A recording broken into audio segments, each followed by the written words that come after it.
Ulam namin, dilata, oh. Saka ano to? Langka. Pero eto, grabe talaga eh. Nakain ko na yung isa. Pero may dalawang natira. Ang daming sauce. Pero yung isda, oh. Eh, grabe baka laki. Hindi na mahuli, ah. Sa laki, ah.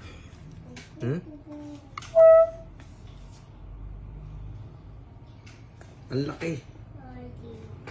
3 piraso lang yung laman na ganyan. No more crackers. Stop. Tapos ang daming sabaw. Stop. Daming sauce. Breading, stop. Kain ko na yung isa. I said breading, stop. Kala ko nga yung kinagat ko kanina. Eh. Kalahati lang yun eh. Yung pala, eto na pala yun.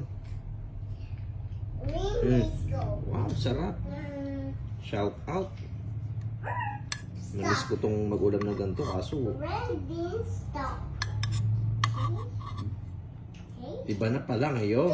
Alright. Breading, stop. Breading, stop. Stop.